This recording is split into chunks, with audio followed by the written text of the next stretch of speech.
नमस्कार, मैं हूं दीपाली राणा, आप देख रहे हैं शेयर बाजार लाइव और मैं हूं डिम्पी कालरा। तो आज मार्केट के अंदर अब ये बात तो हम कहना ही भूल गए हैं कि बाजार के अंदर पुल बैक आएगा, रिकवरी आएगा। हाँ, लेकिन ये बात कहने पे हमको मजबूर हो रहा है कि अब 7800 बाजार के लिए रुक जाएगा।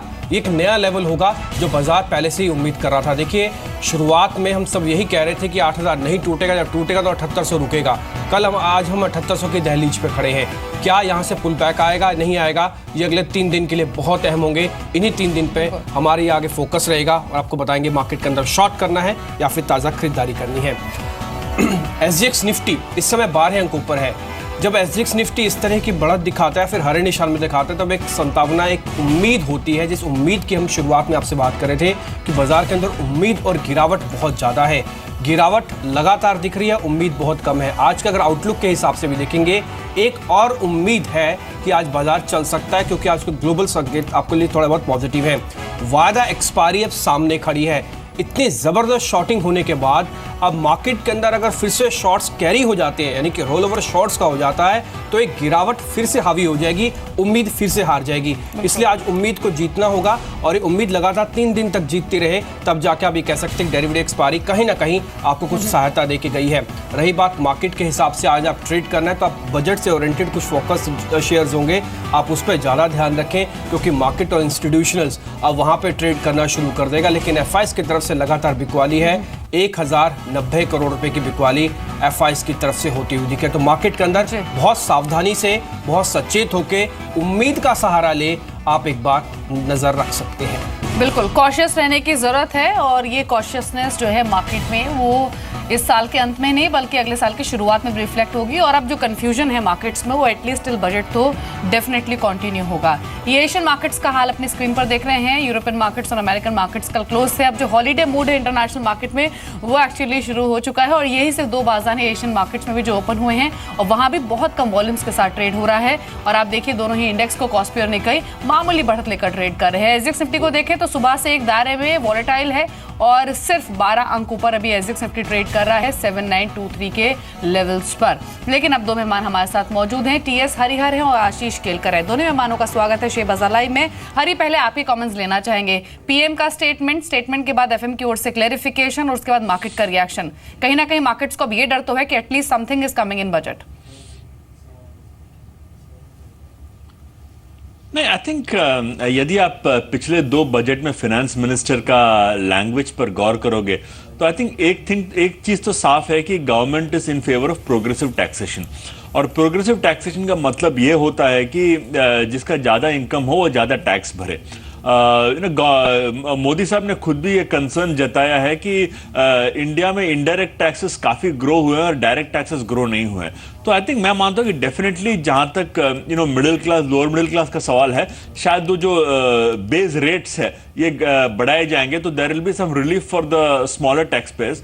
पर जो बड़े इनकम वाले हैं, जिनके डिविडेंड इनकम है, जो कैपिटल गेन्स पे टैक्स नहीं भर रहे हैं, मेरे ख्याल से इन पे डेफिनेटली कुछ तो रोक आएगा। And I would believe that शायद से यही बजट में आ जाएगा। क्या वो capital, short term capital gains बढ़ाया जाएगा या लॉन्ग टर्म पे इंपोज किया जाएगा, ये तो कहना मुश्किल है। पर आई थिंक एक बात तो साफ है कि definitely there is some more taxes coming at the higher income levels. Ashish Kelkar भी मौजूद है। Ashish, good morning. आप क्या करेंगे इंडेक्स पर, क्योंकि अब यहां से चलेगा नहीं चलेगा ये क्वेश्चन तो पीछे रह जाता है। सवाल यह है कि 7900 बचेगा या फिर रही आज? जिस तरह से मार्केट में हम वॉल्यूम्स देख रहे हैं, वॉल्यूम्स धीरे धीरे कम होते हुए नजर आ रहे हैं, तो मैं मानता हूं कि एक वोलाटाइल सेशन यहाँ पे रहेगा। मैं एक लेवल वॉच करूंगा 7885 का। अगर इसके नीचे निफ्टी ट्रेड करना चालू करता है तो मैं शॉर्ट पोजीशन लेने की सलाह दूंगा। उस वक्त अगर 7885 के नीचे निफ्टी फिसलता है तो शॉर्ट पोजीशन बनानी चाहिए। उसके लिए मैं स्टॉप लॉस रेकमेंड करूंगा 7910 का, और उस समय टारगेट जो चार्ट के ऊपर दिखाई दे रहा है वो है 7830 का। 7830। अब कोई 8000 की बात बोलेगा भी नहीं, क्योंकि आउटलुक जो हमने कैलकुलेट किया है निफ्टी का, वो यही कहता है कि 8000 अब पीछे छोड़ चुका है। 8000 सपोर्ट था, अब एक तरह का रेजिस्टेंस होगा। आज की जो निफ्टी की रेंज रह सकती है वो आपको कहीं भी 7880 की होगी। देखिए 7800 वो लेवल है, ये सेंटिमेंटल होता है। आप ट्रेडिंग रूम में, डीलिंग रूम में बैठेंगे ना, आपको इन लेवल्स का इंपॉर्टेंस पता लगेगी। आपके सामने ये कोई नहीं बोलेगा कि 500 पॉइंट निफ्टी टूट गया, सब ये बोलेंगे देखिए 8000 टूट गया, 7800 पे हम आ गए हैं। ये 500 पॉइंट की बात ही नहीं होती है, इसलिए 7800 की इंपॉर्टेंस है, इसलिए 8000 की इंपॉर्टेंस है। टेक्निकल लेवल वाले सिर्फ एक लेवल की तरह देखते हैं, लेकिन जो सेंटिमेंटल जो ट्रेडर है उनके ब्लड में चलता है 8000 और 7800, यही रेंज आपको बड़ी इंपॉर्टेंट है। अब आप बैंक निफ्टी देखिए, 18000 की पहले बात हो रही थी कि हम जाएंगे सपोर्ट करेंगे, इसको रोकेंगे, लेकिन ये भी टूटा। अब ये भी 17450 के आसपास सपोर्ट लेगा। इन सभी लेवल्स की बड़ी इंपॉर्टेंस है। ये सेंटिमेंटल टेक्निकल प्रूवल लेवल्स हैं जिस पे आप एक बार नजर रख सकते हैं। इनके टूटने पर बाजार में एकदम से गिरावट आती है। 8000 टूटने पर आप 100 पॉइंट की निफ्टी खड़ी करके देख लीजिए, सिर्फ 2 दिन लगे हैं, जब किसी 100 पॉइंट की निफ्टी को ट्रेड करने में आपको हफ्ता भर लग गया था। इसलिए ये बड़े इंपॉर्टेंट लेवल है 7880, 7980। अब 8000 की बात नहीं होगी, 8000 तक की बात होगी, जो आपको निफ्टी की रेंज में भी दिख रही है। बिल्कुल, तो एक रेंज में ही ट्रेड होगा, लेकिन ध्यान देना है आपको इंपॉर्टेंट लेवल्स पर। आज के सेशन में अगर आपने कोई भी ट्रेड इनिशिएट किया हुआ, तो आज की शुरुआत से पहले जो संकेत हैं इंटरनेशनल मार्केट से न्यूट्रल हैं, क्योंकि यूएस और यूरोप कल बंद थे। 2 मार्केट्स एशिया से सिर्फ खुले हैं, जो कि बहुत अच्छा इंडिकेशन नहीं दे रहे हैं। एफआईएस की अप्रोच बैड ही रही है। डीआईज हालांकि सपोर्ट में रहे हैं इस पूरे ही साल, और वो रुझान हमने कल के सत्र में भी देखा। इसके अलावा सेंटिमेंट्स हों, टेक्निकल्स हों, या फिर वायदा बाजार के स्टैटिस्टिक्स हों, वो एक खराब शुरुआत की संकेत दे रहे हैं। तो आज का सेशन एक बार फिर से एक कमजोर, एक लैकलस्टर, एक वॉलेटाइल सेशन हो सकता है। लेकिन फटाफट सब देख लेते हैं डेरिवेटिव डाटा, जहां से एग्जैक्टली ये सेंस मिल पाए स्पेशली नेक्स्ट सीरीज के लिए कि क्या स्ट्रैटेजी इंस्टीट्यूशंस या फिर इन्वेस्टर्स लेकर चल रहे हैं इंडेक्स को लेकर, क्या क्यूज मिल रहे हैं निफ्टी? देखिए दीपाली, अब निफ्टी और बैंक निफ्टी दोनों, निफ्टी तो कल्प्रिट अपने आप में नहीं है, क्योंकि बैंक निफ्टी मेजर कंपोनेंट है, उसको जो ड्रैग करके लेके आ रहा है। दूसरा, आप एफआईएस का आंकड़ा देख पा रहे हैं, पिछले 8 दिन में जब आप बाजार को एक क्रिटिकल रेंज से बाहर निकाल के, मैं ये कहूँ कि आईसीयू से बाहर निकाल के वार्ड में रखना चाहते रहे, लेकिन एफआईएस लगातार बिकवाली कर रहे हैं, तो उसकी तबीयत ठीक कैसे होगी? ये तो बात नेचुरल था कि बाजार चलते समय बहुत घबराएगा, बहुत डरेगा, लेकिन इस तरह से टूटेगा शायद ये उम्मीद थोड़ी कम थी, लेकिन अब टूट गया है। अब तो रियलिस्टिक पिक्चर दिख रही है। अगर आप दिसंबर कॉन्ट्रैक्ट को देखें फिर जनवरी कॉन्ट्रैक्ट को देखेंगे, तो दोनों के अंदर ताज़ा बिकवाली है। इस बार के रोल ओवर के जो आंकड़े हमको 3 दिन के अंदर मिलेंगे, अगर हमको रोल ओवर निफ्टी के अंदर ज़्यादा मिल जाए और शॉर्ट्स कम मिल जाए, तो आप समझें कि भी बाजार से आपको दूर रहना चाहिए। कम रोल ओवर बेहतर रोल ओवर हो सकता है इस बार का निफ्टी के अंदर, क्योंकि शॉर्ट्स रोल करके ही नहीं जाएंगे। अगर जाएं, एक बार चेक करते रहें कि आपका जनवरी और दिसंबर कॉन्ट्रैक्ट के अंदर कितना आपको फर्क दिख रहा है। अगर आपका जनवरी कॉन्ट्रैक्ट अच्छा है तो ही इसको ठीक समझा जाएगा। अब आते हैं बैंक निफ्टी का डाटा। आपके सामने बैंक निफ्टी का जो डाटा है उसमें आपको क्लियरली दिखेगा अभी भी शॉर्टिंग हो रही है। यही बात मेरे को थोड़ी चिंता लगती है कि क्यों डेरिवेटिव एक्सपायरी के इतनी क्लोज आने के बाद भी बाजार में इतना कंफर्ट क्यों है शॉर्ट करने को लेकर। ये बैंक निफ्टी के अंदर जो शॉर्टिंग है ये मेजर कल्प्रिट है। इसको एक वर्ड आगे लगाना पड़ेगा, वो है शॉर्ट कवरिंग।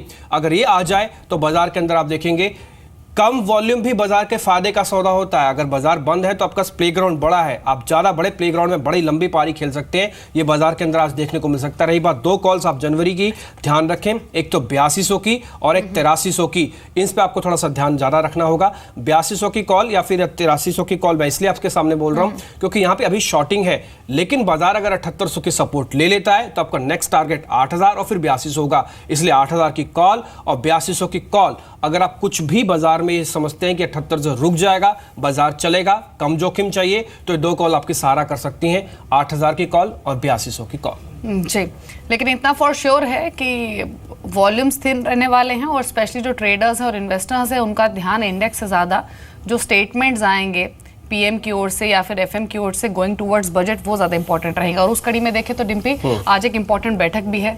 आज पीएम मोदी नीति आयोग के साथ बैठक करेंगे, और डीमोनेटाइजेशन के बाद ये पहली बैठक है, इसलिए इसके मायने बहुत ज़्यादा है। क्योंकि आप देखिए बहुत सारे ऐसे मल्टीलेटरल एजेंसीज हैं, आरबीआई है, जिन्होंने इस फिस्कल के लिए ग्रोथ फोरकास्ट जो है इकोनॉमी के लिए उनको लोअर किया है। तो उस लिहाज से ये बैठक काफ़ी अहम रहेगी। बिल्कुल, नीति आयोग के आप जो लिस्ट होती है ना दीपाली, उसमें आप देखेंगे भी ये बजट एलोकेशन के साथ साथ एक्सपेंडिचर भी डिसाइड करते हैं यूजली।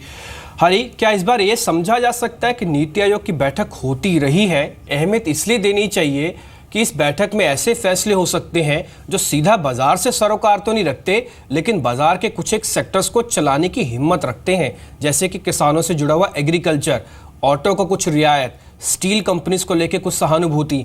ये कुछ एक पर्टिकुलर सेगमेंट है जो बैकबोन है इंडिया की। क्या इनको सपोर्ट मिल सकता है इतनी कड़वी दवाई देने के बाद, थोड़ी मीठी दवाई नीति आयोग की तरफ से? मेरे ख्याल से जो जो गवर्नमेंट का डिस्कशन हो सकता है नीति आयोग के साथ, उसका सबसे बड़ा थीम मेरे ख्याल से दो थीम हो सकते हैं। पहला थीम तो वो जिसका आपने जिक्र किया, डिमोनेटाइजेशन का। देखिए, डिमोनेटाइजेशन का हमने नवंबर में पीएमआई नंबर्स देखे और हम आईआईपी ग्रोथ का उम्मीद कर रहे हैं कि that the impact will be quite negative. तो जब नवंबर का आईआईपी ग्रोथ आएगा, दिसंबर का पीएमआई ग्रोथ आएगा और फिर क्वार्टरली रिजल्ट्स आएंगे, तो हमको एक क्लियर आइडिया आएगा कि इम्पैक्ट कितना है। तो मेरे ख्याल से ये इम्पैक्ट को कॉम्पेंसेट करने के लिए गवर्नमेंट में look to some fiscal measures like spending, tax cuts, और इसके जो संकेत है बिफोर द बजट, मैं मानता हूं कि ये जो नीति आयोग के साथ मीटिंग है, इसमें इसके इनिशियल संकेत आ सकते हैं। So I think that is very critical. मेरे ख्याल से ये जो मीटिंग रहेगा नीति आयोग के साथ, ये बजट के लिए एक बहुत इंपॉर्टेंट फाउंडेशन पेपर बन सकता है। ठीक है आशीष, एक बार आप मेरे को बैंक निफ्टी के आज के लेवल बताएंगे? हमारी कैलकुलेशन पे कहते हैं 17,400-450 के आसपास एक बार बाजार सपोर्ट ले सकता है। अगर किसी को आज ही सौदा खड़ा करना हो तो कैसे खड़ा करे? ये 17,450 का एक स्टॉप लॉस लगाए या फिर थोड़ा एडजस्टमेंट करेंगे इसमें? अगर हम बैंक निफ्टी का चार्ट देखते हैं तो मैं मानता हूं कि पहले एक 10-15 मिनट थोड़ा वेट एंड वॉच पॉलिसी अपनानी चाहिए। अगर हम 17,600 के नीचे निफ्टी को आते हुए देखते हैं तो मैं मानता हूं कि तुरंत इसमें शॉर्ट पोजीशन बनाई जा सकती है। इसके लिए स्टॉप लॉस रिकमेंड करूंगा 17,655 का, और इसके लिए जो पहला लक्ष्य चार्ट के ऊपर दिखाई दे रहा है वो है 17,510 और 17,450। जी, लेकिन आज के सेशन में स्टॉक्स पर बातचीत करना डेफिनेटली थोड़ा सा डिफिकल्ट होगा, स्पेशली कल की कमजोरी के बाद, क्योंकि आप किसी भी सेक्टर को उठा के देखिए, बारिंग एफएमसीजी या फिर बारिंग आईटी, बिकवाली काफ़ी हावी हो रही थी। तो जहां पर थोड़े बहुत बाइंग इंटरेस्ट थे वहीं से पिक कर लेते हैं कॉन्वर्सेशन को, और एचयूएल पर सबसे पहले बातचीत कर लेते हैं, क्योंकि एकमात्र स्टॉक जहां पर हमने बाइंग देखी कल निफ्टी 50 में, और ये स्टॉक करीब करीब 1.5 से 1.25% की बढ़त के साथ बंद हुआ। एचयूएल पर कोई ट्रेड लेना चाहेंगे हरी आज के सेशन में, या फिर पोजिशन नजर से स्पेशली लॉन्ग फ्रंट पर?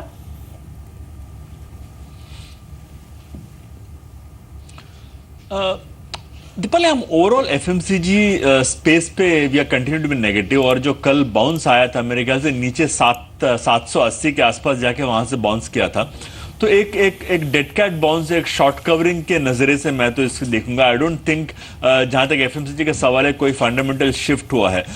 सवाल अभी भी ये है कि जो रूरल एरिया से, जो सेमी अर्बन एरिया से, यहाँ पे काफी हद तक स्पेंडिंग पे धक्का लगा है क्योंकि कैश शॉर्टेज हुआ है, और ये स्पेंडिंग का धक्का directly hit consumer facing sectors like FMCG. तो we continue to be negative जब तक ये कैश इंबैलेंस रिस्टोर नहीं होता। मैं मानता हूं कि एफएमसीजी पे प्रेशर बना रहेगा, तो कोई भी बाउंस मिले तो आई थिंक ये सेक्टर को हमें शॉर्ट करना चाहिए। मैं तो खरीदारी की सलाह नहीं दूंगा।